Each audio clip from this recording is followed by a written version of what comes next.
Thank you so much for joining us on this day 2 of the Delphi Forum. As you can see, it's a full house for this very important conversation. There's a lot of interest about this session. We are joined, of course, by the Commissioner for the Economy for the EU, Ντομπρόβσκις, and, of course, well, Greek Minister, but also the boss of the Eurogroup, Pierracάκη. Thank you so much for joining us on this. And just to set the scene, because the wonderful thing about the Delphi Forum, which gets bigger and better every year, is that it brings together politicians, authorities, but also business.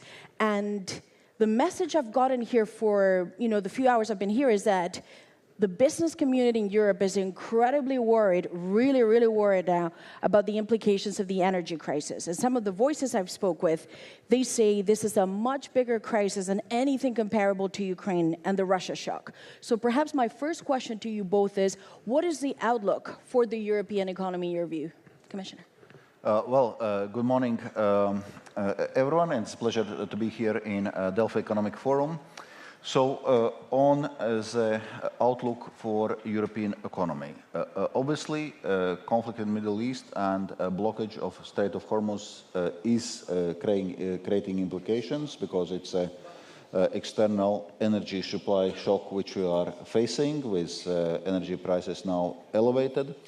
So we have done some modeling what it would mean for European economy, and depending on different scenarios, how long the conflict would last, how pronounced the energy price shock would be. We expect a negative economic impact on European economy somewhere between 0.2 and 0.6 percentage points, and simultaneously increase in inflation according to different scenarios that can be above 1 percentage point. So all in all, it's a stagflationary shock to the economy. To compare, before war in Iran, our economic forecast was of economic growth in the EU of 1.5% both this year and next. So we will be updating our economic forecast in second part of May, and probably by then we will know better also what exactly is happening. Is there a de-escalation concerning Iran? Is there a reopening of Strait of Hormuz? And correspondingly, we will be able to give this new economic forecast. And perhaps, sir, the same question to you before I follow up on this. Well, I think that the data is exactly as Valdis just described it. But I would say that more broadly, we have a duality in terms of the approaches. Because on the one hand, if you listen to energy experts, they repeat exactly what you suggested in your question, that this has the potential of being the greatest energy crisis in history. In terms of oil output, if you take the two crises of the 1970s and you add them up, you had minus 10 millions of barrels of oil per day. Now you're at minus 13. And if you look at the shock in natural gas, comparing it to 2022, effectively this one is larger. That one was minus 75 BCM. If you annualize the losses, this one is minus 110. So that's the energy side. But if that's the energy side, markets are not pricing it in to the same extent. So to a very large extent, this will be a function of a series of parameters. The first one is going to be the duration of the crisis, for how long the straits are going to be closed. The second one is going to be the impact on energy assets in the region. The data that we had a couple of weeks ago was that around 80 assets were affected, 30 of them severely.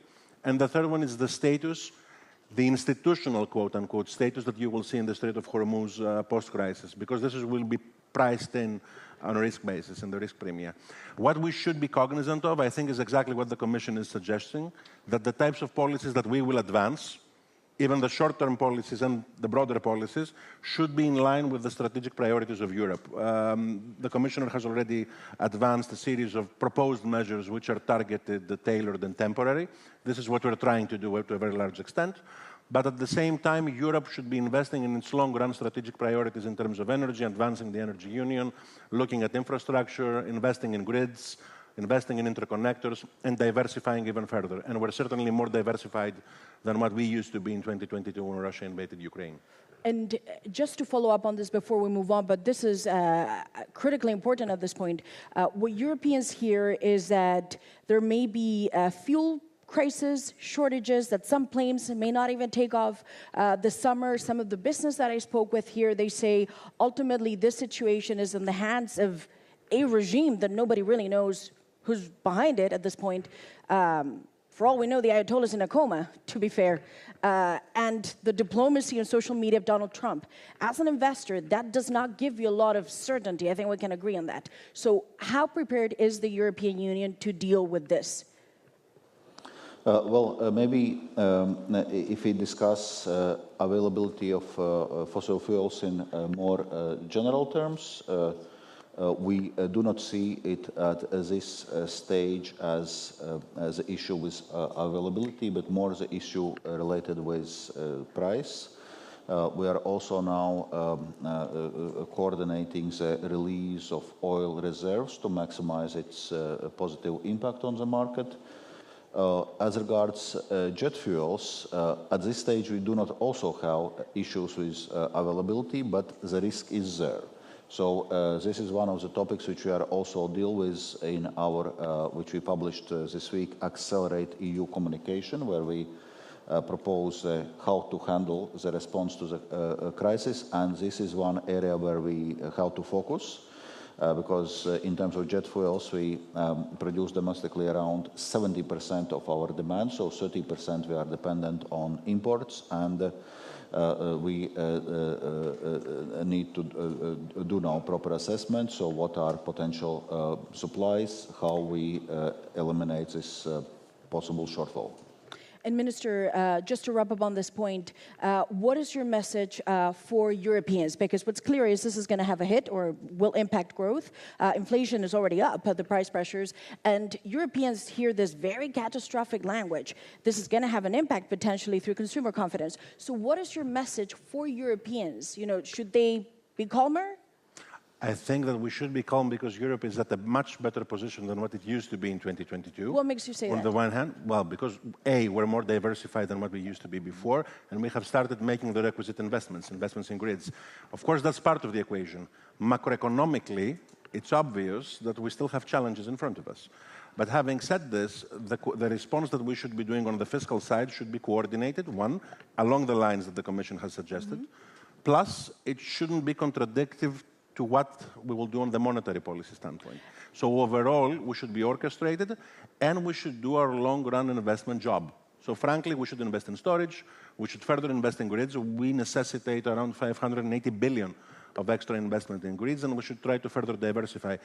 There are some challenges that we still have. The European Union overall imports energy by 57%. But on the other hand, if you look at electricity, 47% is generated by renewables. So there are positive elements in the equation, much better on the energy side than what they used to be in 2022. Challenges are still ahead. So your message is one of not tranquility, but maybe it's not optimistic caution. Cautiously optimistic, of course. Commissioner, now looking forward, of course, the issue with the European Union is that crisis from crisis, sometimes the risk is that you get distracted from the long-term picture because you have to manage the now. So just specifically when it comes to you on the energy, should we expect more measures to come from the European Union, the Commission? Is this the end of the road? Could there be more? And what's going to happen with the drive for simplification? You've been cutting a lot of regulations. Business has been begging for this now for years. Is there another round of almost mega cutting around that we should expect? In terms of crisis response in the area of energy, we outlined in our Accelerate EU communication certain actions which will be taking, and there are certain proposals which will still follow in terms of also temporary state aid framework, how so more could be done for member states how to respond to this crisis, and obviously we need to monitor the situation and be ready to react if necessary. I already mentioned some specific areas like jet fuels and so.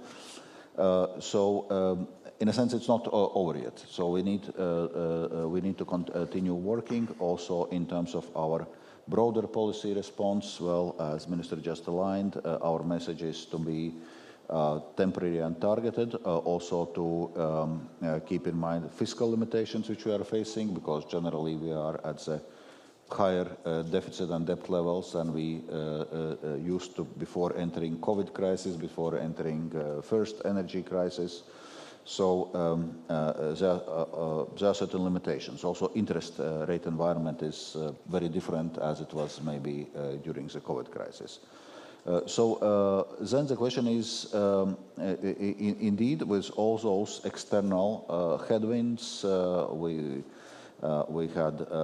still have Russia's invasion in Ukraine, we have conflict in Middle East, we have more fragmented and unpredictable global trade situation with the tariffs from President Trump administration and so.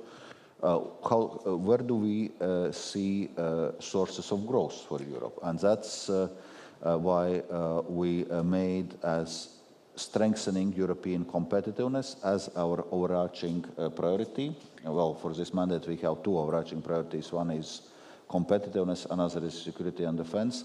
And this simplification agenda fits into this competitiveness work stream, because if you look at the factors affecting our competitiveness, excessive administrative burdens, red tape is something businesses are constantly indicating. So we take it very seriously. We set ambitious targets to reduce overall administrative burden by 25% for all businesses, by 35% for SMEs. That would imply cuts in terms of annual administrative costs of some 37.5 billion euros. After the last year, we came with 10 major simplification proposals, so-called omnibus packages, which should generate the savings of around 15 billion euros, and most of them are still in a legislative process, so we need to legislate them. So we had been for a strong start, but still is a long way to go to reach our 37.5 billion euro administrative burden reduction target. So we will continue to work this year. We have 3 further omnibus packages envisaged.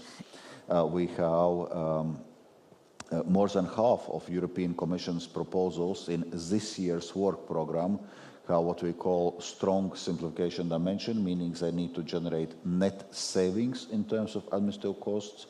And next week we are going to unveil also our approach on so-called regulatory deep cleaning, how we will be going through also the stack of existing legislation and preparing further simplification proposals. So just to sum it all up, you say when it comes to simplification, the pace could even increase compared to what we've seen so far.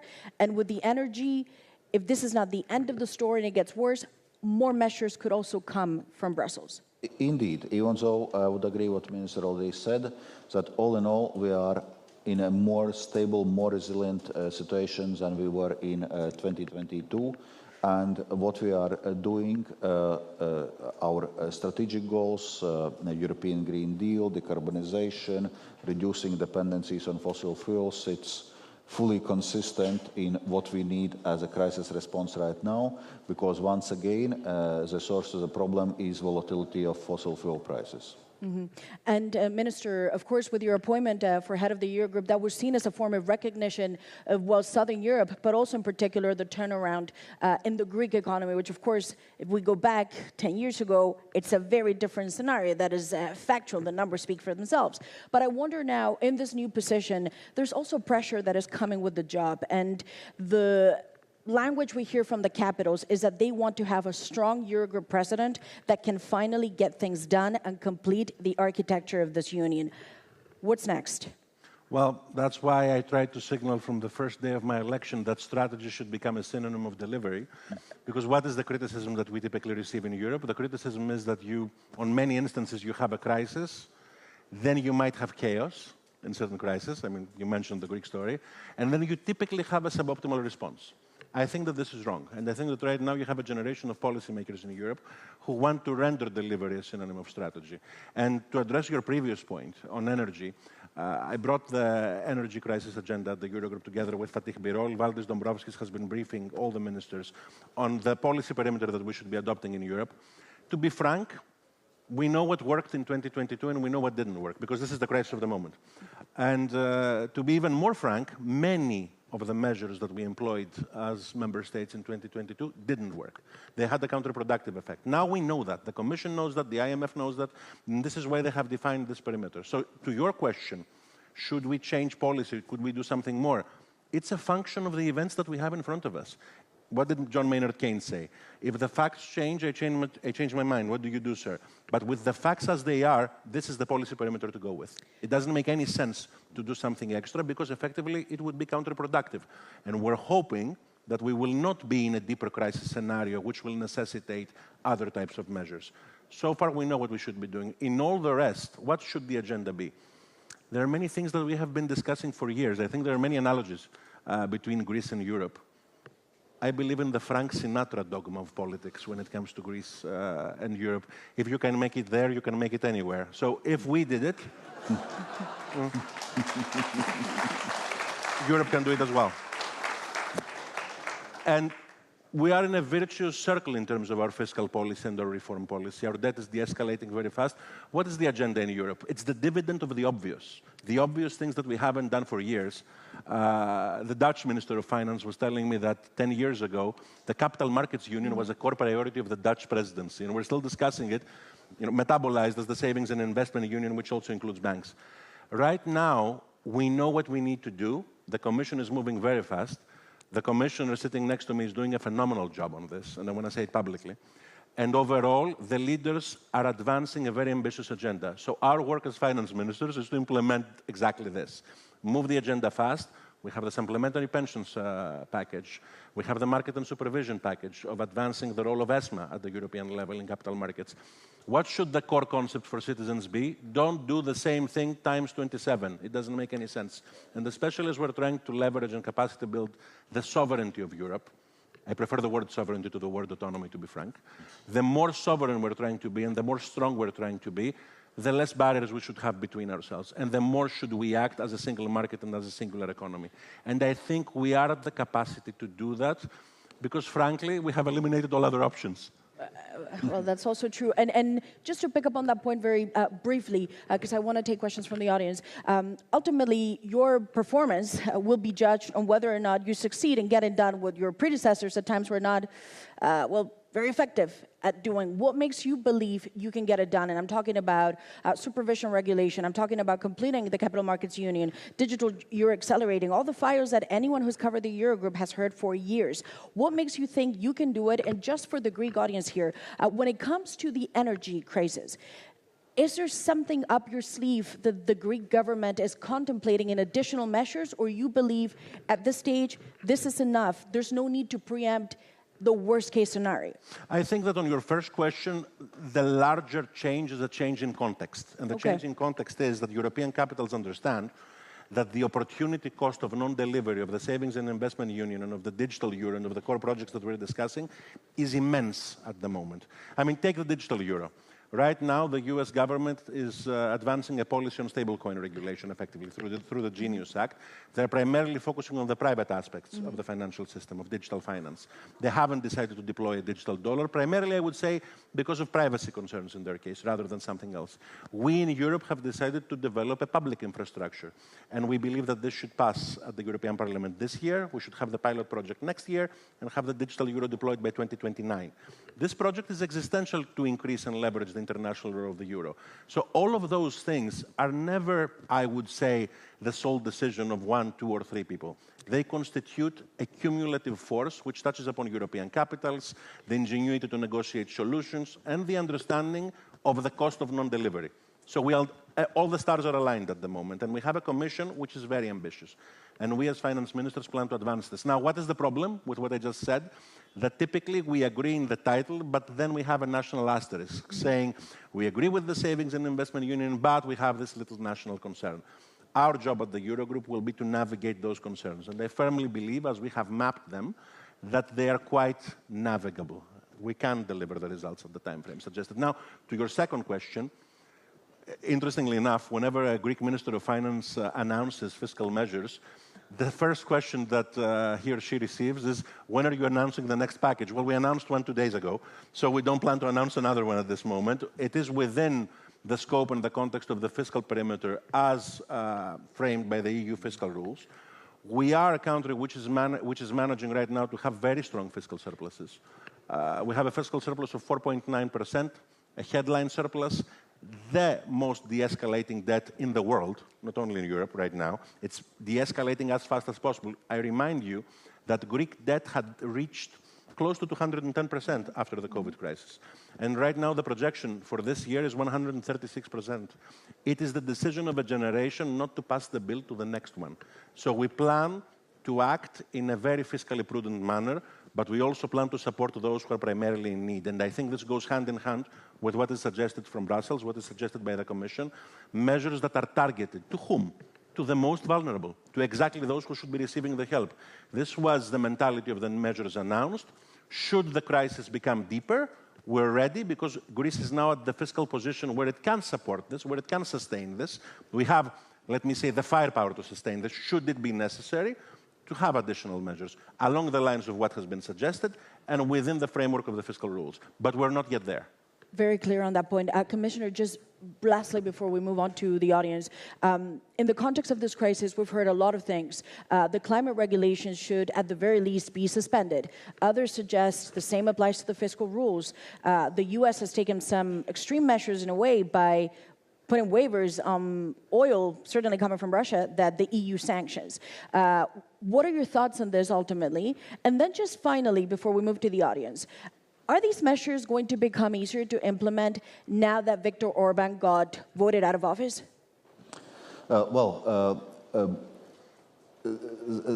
the whole point, that we need to design our policy response which is commensurate with the challenges we are facing. So challenges now coming from volatility of fossil fuel prices, so therefore moving away from the policy which is reducing our dependency on fossil fuels would be contradicting to what we want to achieve. So we are not recommending this. Yes, there had been some discussion on activation of general escape clause as regards our fiscal rules. Do you think that can happen? But for this, the point is that it's foreseen in a scenario of severe economic downturn in the EU or Euro area as a whole. We are not in that scenario. We are in a scenario of economic slowdown. Our fiscal space is limited. That's why we are not going down this road. That's why we're saying we need to have a temporary and targeted fiscal measures as a response. And the question about Viktor Orban, do you think now it gets easier now that it seems well, vetoes may not be as structural, perhaps, to put it politely? That certainly allows us to move forward on a number of things, and we already had seen that Prime Minister Orban has been blocking the 19 billion euros Ukraine support loan for several months. He had been blocking the 20th sanctions package against Russia. And right now, the both are unblocked. So we hope to be able to move forward also on issues like this. And as regards you mentioned, indeed, the US restored again the waiver which they had for sanctions against Russian gas, which are already in a tankers. They had one waiver, they let it expire, but then a few days later reintroduced a similar temporary waiver, and there our message again is very clear. Now it's not the moment to weaken sanctions on Russia. We need to stay the course there. So the U.S. made a mistake in your view? The Russia is unfortunately the one which is currently profiting from this war in Iran, and it reinforces its war economy, and that's something which we have to counter. And Minister, since we're running out of time, I just want to ask you perhaps a more broader question now. The European economy is operating in a very difficult context because, of course, the relationship with the U.S., and that's not an exaggeration, is changing in very deep ways. And at the same time, you have China, in which now there's a question of should there be a reset in the way that the EU operates and interoperates with the Chinese too. What are your thoughts in terms of how does this economy stay competitive, but also can it win in this context, sandwiched by these two? So very briefly, part of the solution to what your question effectively suggests, how to navigate those waters of the relationship, both with the US and with China, is to capacity build. It's to get our house in order. So if we deploy and develop all the projects that we have discussed at this panel, the Savings and Investment Union, the Digital Euro, which is effectively the integration of our banks, of our banking system, more cross-border mergers and acquisitions, a mentality of having European champions, not strictly national champions, growing your banks, growing your technology players. If we do that solely on the SIU, the IMF has calculated that our cumulative growth and collective growth could be up 5 to 7%. So it plays a big role to be stronger when you're trying to navigate those relations. Mario Draghi said the biggest barrier is the barriers created by the EU itself in its own absolutely. market. I think that the greatest barriers are the internal ones, and they're exactly the ones that we need to tear down. But having said this, I think that the transatlantic relationship is existential. I think Existential. It's existential, of course. It should go. Do they consider it existential? It evolves. I think everyone considers it existential, actually. I think it evolves. It should evolve, I think, above the vocabulary of the moment, because it's not a relationship that lasts 1 year, 2 years, or 3 years. But in any case and in any scenario, how to be part of that relationship is a function of who you are. And who we are and who we should be should evolve. We should capacity build defense, we should deploy the single market, and we should be stronger. And we should also be cognizant of one final point, if I may, that there are certain things which should be navigated globally. What was the topic that we were discussing at the IMF, the Commissioner and myself representing the EU? Apart from the energy crisis, it was anthropic mythos. It was how to govern artificial intelligence in the status quo, in the state of play. And given what we hear, and given the sophistication of the language models that are being advanced, there is no way to govern this on a national scale, even on the American scale, even on the Chinese scale, even on the European scale. You need global governance. And the global governance system that we should have in artificial intelligence is one where all of us should sit at the table, and we should do it now.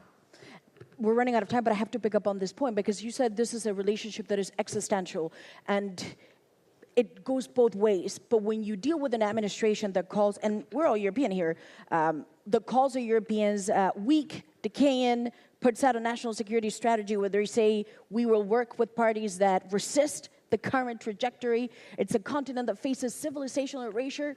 Do you really believe they look at this relationship as existential for the US? Because that's not the language of a friend. But you're referring to vocabulary. I'm referring to data. And vocabulary is above data. And what we should be doing is focusing exactly on our interest rather than on vocabulary. We should be focusing on the joint interest that we have. Be that the security of the Arctic, really, which should go, I think, over and above what we heard about Greenland, which is for us as Europeans an absolute red line. But having said this, we need to navigate the waters of that relationship while becoming stronger. And I think this does not contradict anything of what you said. And Commissioner, just a final point on this, how do you navigate this space? Because when we look at the sanctions, the trajectory that the EU has taken is very different to what the US is doing. When we look at Ukraine, there's fundamental differences of opinion. How do you navigate this relationship? I think you don't need to be a Delphi oracle to predict that we are facing a very challenging, very turbulent times ahead of us. And indeed, there are many challenges and many difficulties. And we need to learn, as European Union, this more challenging, more conflictual world, because that's in which we are. With US, as the Minister said, we have major common interests. We are each other's largest trading partner. We are each other's largest investor. There is a lot at stake economically. And there is a commitment, by the way, by both sides to stick with a Turnberry agreement, to have some predictability on our economic relations. We continue to work together. There is another our common interest on access to critical minerals, rare earths, where China is currently dominating many of the supply chains. So we need to find those common points where we can cooperate. Well, yes, on sanctions, we don't agree. As I said, we don't think it's a time now to weaken sanctions against Russia.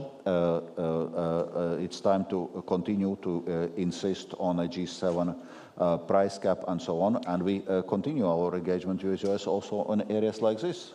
And just because we've got to go, but very briefly though, just of course for the many investors who are here, do you honestly believe that the terms that you signed with this trade deal, which as you know was heavily criticized for months, that it was a bad deal for the European Union, and yet Brussels defended it in the name of stability. Do you honestly believe this will hold or will hold until the end of the Trump administration? What you signed will be delivered. Indeed, we had asked this question because there had been also Supreme Court ruling in US kind of stopping the President Trump original tariffs, and then they had been reinstated using different legal basis. And there were questions, okay, what implications it all has also for our deal. And we have received those reassurances also from the US side that yes, they are also committed to deliver, so that the conditions of the trade with Europe is respecting what has been in this agreement. And agree, it's not a great agreement. It increases tariffs on the EU, not something we have sought, but it at least provides a certain degree of stability. And there is a commitment from both sides to ensure it. And as I said, it's highly important economically on both sides of the Atlantic. Well, on that note, thank you very much to the two of you. And of course, a round of applause for Commissioner Dombrovskis and Minister Piερrακάκης. Thank you very much. Appreciate it. Thanks.